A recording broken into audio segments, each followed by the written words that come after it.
ನಮಸ್ತೆ ಸ್ನೇಹಿತರೆ, ಬನ್ನಿ ಇವತ್ತೊಂದು ಮೊಸರೊಡೆ ಮಾಡೋದು ಹೇಗೆ ಅಂತ ನೋಡೋಣ. ತುಂಬಾ ಈಸಿಯಾಗಿ ತುಂಬ ಟೇಸ್ಟಿಯಾಗಿ ಇರುತ್ತೆ. ಯಾರ್ಯಾರು ನನ್ನ ಚಾನಲ್ನ ಸಬ್ಸ್ಕ್ರೈಬ್ ಆಗಿಲ್ವೋ ಖಂಡಿತ ಸಬ್ಸ್ಕ್ರೈಬ್ ಆಗಿ. ಹಾಗೆ ಈ ವಿಡಿಯೋ ಇಷ್ಟ ಆದರೆ ಲೈಕ್ ಮಾಡೋದನ್ನು ಖಂಡಿತ ಮರಿಬೇಡಿ. ಹಾಗೆ ಬನ್ನಿ ನೋಡೋಣ ಹೇಗೆ ಮಾಡೋದು ಏನು ಅಂತ. ತುಂಬಾ ಈಸಿ ಕೂಡ ಮಾಡೋದಕ್ಕೆ. ನಾನಿಲ್ಲಿ ಒಂದು ಪಾತ್ರೆಗೆ ಮೊಸರು ಹಾಕ್ಕೊಳ್ತಾ ಇದ್ದೀನಿ, 1 ಲೀಟ್ರಷ್ಟು. ಆಮೇಲೆ ಸ್ವಲ್ಪ ಸಕ್ಕರೆ ಹಾಕಬೇಕು. ಸ್ವೀಟ್ ಒಂದು ಮೀಡಿಯಮ್ ಸ್ವೀಟ್ ಇರೋ ಹಾಗೆ ಸಕ್ಕರೆ ಹಾಕಿದರೆ ಸಾಕಾಗುತ್ತೆ. ಇವಾಗ ಅದಕ್ಕೆ ಸ್ವಲ್ಪ ನೀರು ಹಾಕಿಬಿಟ್ಟು ಒಂದು ಅರ್ಧ ಗ್ಲಾಸಷ್ಟು ಚೆನ್ನಾಗಿ ಇದನ್ನು ಮಿಕ್ಸ್ ಮಾಡಬೇಕು. ಸಕ್ಕರೆ ಎಲ್ಲ ಕರಗೋ ಹಾಗೆ ಚೆನ್ನಾಗಿ ಇದನ್ನು ಮಿಕ್ಸ್ ಮಾಡ್ಕೊಳ್ಬೇಕು. ಅದಾದಮೇಲೆ ಸ್ವಲ್ಪ ಕರಿಬೇವು ಹಾಕಿಬಿಟ್ಟು ಇದನ್ನು ಹಾಗೆ ಇಡೋಣ. ಇವಾಗ ನಾನಿಲ್ಲಿ ಉದ್ದಿನ ಬೇಳೆನ ನೆನೆ ಹಾಕಿದ್ದೆ. 1 ರಿಂದ 1.5 ಗಂಟೆ ನೆನೆ ಹಾಕಿದರೆ ಸಾಕು. ಅದು ಚೆನ್ನಾಗಿ ತೊಳೆದ್ಬಿಟ್ಟು ನೀರು ತೆಗೆದುಬಿಟ್ಟು ಅದನ್ನು ಇವಾಗ ರುಬ್ಕೊಳ್ಬೇಕು. ತರಿಯಾಗಿ ನಾವಿಲ್ಲಿ ರುಬ್ಕೊಳ್ಬೇಕು. ಬನ್ನಿ, ಇದಕ್ಕೆ ಸ್ವಲ್ಪ ಶುಂಠಿ ಮತ್ತು ಹಸಿಮೆಣಸು 4 ತೊಗೊಂಡಿದ್ದೀನಿ, ಮತ್ತು ಸ್ವಲ್ಪ ಟೇಸ್ಟಿಗೆ ಉಪ್ಪು, ಸ್ವಲ್ಪ ಜೀರಿಗೆ, ಮತ್ತು ನಾನಿಲ್ಲಿ ಕಾಳು ಮೆಣಸು ಪೌಡರ್ ತಗೊಳ್ತಾ ಇದ್ದೀನಿ. ನೀವು ಬೇಕಾದರೆ ಕಾಳು ಮೆಣಸನ್ನು ಹಾಗೆ ಹಾಕ್ಕೊಳ್ಬೋದು. ನೋಡಿ, ಈ ರೀತಿ ತರಿಯಾಗಿ ರುಬ್ಕೊಳ್ಬೇಕು. ನೀರು ಹಾಕಬಾರ್ದು, ಬೇಕಾದರೆ ಸ್ವಲ್ಪ ನೀರು ಹಾಕ್ಕೊಳ್ಬೋದು, ಜಾಸ್ತಿ ಹಾಕಬಾರ್ದು. ಇಷ್ಟು ಗಟ್ಟಿಯಾಗಿರಬೇಕು. ಇದನ್ನು ಇವಾಗ ಇನ್ನೊಂದು ಪಾತ್ರೆಗೆ ತೆಗಿಬೇಕು. ಅದಾದಮೇಲೆ ನಾನಿಲ್ಲಿ ಕಾಯಿ ತುರಿನ ತಗೊಳ್ತಾ ಇದ್ದೀನಿ. ಪೀಸ್ ಮಾಡಿಲ್ಲ, ನಾನಿಲ್ಲಿ ತುರಿದಿದ್ದನ್ನು ತಗೊಳ್ತಾ ಇದ್ದೀನಿ. ನೀವು ಬೇಕಾದರೆ ಕೊಬ್ಬರಿ ಬೇಕಾದರೂ ಯೂಸ್ ಮಾಡ್ಬೋದು. ಚಿಕ್ಕದಾಗಿ ಹೆಚ್ಚಿಬಿಟ್ಟು ಇದನ್ನು ಹಾಕ್ಕೊಳ್ಬೋದು.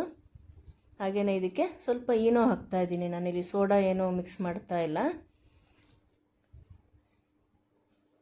ಒಂದು ಚಿಟಿಗೆ ಸೋಡಾ ಹಾಕೋ ಬದಲು ನಾವಿಲ್ಲಿ ಈನೋನ ಹಾಕ್ಬೋದು. ಹಾಕ್ಬಿಟ್ಟು ಇವಾಗ ನಿಧಾನಕ್ಕೆ ಮಿಕ್ಸ್ ಮಾಡಬೇಕು. ಈ ರೀತಿ ಒಂದೇ ಸೈಡು ಬರೋ ಹಾಗೆ ಮಿಕ್ಸ್ ಮಾಡಬೇಕು. ನೋಡಿ, ಈ ರೀತಿ ಮಿಕ್ಸ್ ಮಾಡ್ಕೊಳ್ಬೇಕು ಚೆನ್ನಾಗೆ. ಇವಾಗ ವಡೆ ಮಾಡ್ಕೊಳ್ಳೋಣ ಬನ್ನಿ. ಅದಕ್ಕಿಂತ ಮೊದಲು ನಾನಿಲ್ಲಿ ಒಂದು ಪಾತ್ರೆನ ಸ್ವಲ್ಪ ನೀರು ಹಾಕಿಬಿಟ್ಟು ಸ್ವಲ್ಪ ಬಿಸಿ ಮಾಡ್ಕೊಳ್ಬೇಕು. ಅದಕ್ಕೆ ಸ್ವಲ್ಪ ಉಪ್ಪು ಹಾಕ್ತಾಯಿದ್ದೀನಿ. ನೀರನ್ನು ಸ್ವಲ್ಪ ಬಿಸಿ ಮಾಡಿಬಿಟ್ಟು ಸ್ಟವ್ ಆಫ್ ಮಾಡ್ಕೊಳ್ಳೋಣ. ಅದಾದಮೇಲೆ ವಡೆ ಮಾಡ್ಕೊಳ್ಳೋಣ ನಾವಿಲ್ಲಿ. ಇಲ್ಲಿ ಎಣ್ಣೆ ಕಾದಿದೆ.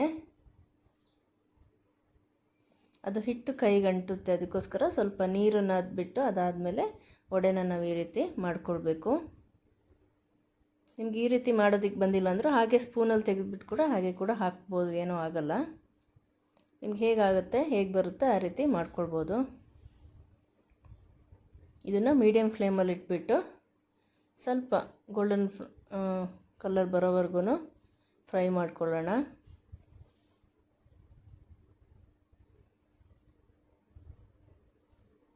ನೋಡಿ, ಇಷ್ಟು ಕಲರ್ ಬಂದರೆ ಸಾಕು. ಚೆನ್ನಾಗಿ ಬೆಂದಿದೆ. ಇವಾಗ ಇದೇ ರೀತಿ ಎಲ್ಲದನ್ನು ಮಾಡಿಬಿಟ್ಟು ಇವಾಗ ಬಿಸಿನೀರನ್ನು ನಾವು ಕಾಯಿಸಿಟ್ಟಿದ್ವಲ್ಲ ಅದಕ್ಕೆ ಹಾಕಬೇಕು.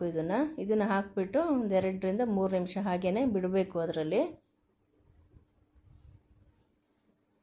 ನೋಡಿ, ಇವಾಗ ಚೆನ್ನಾಗೆ ನಂದಿದೆ ಅದು. ನೋಡಿ, ಮೆತ್ತಗೆ ಕೂಡ ಆಗಿದೆ ವಡೆ. ಇವಾಗ ಇದನ್ನು ನೀರೆಲ್ಲ ಚೆನ್ನಾಗಿ ತೆಗೆದುಬಿಟ್ಟು ನಾವು ಮೊಸರು ಏನು ಕಲಸಿಟ್ಟಿದ್ವಲ್ಲ ಅದಕ್ಕೆ ಅದನ್ನೆಲ್ಲ ಹಾಕಬೇಕು.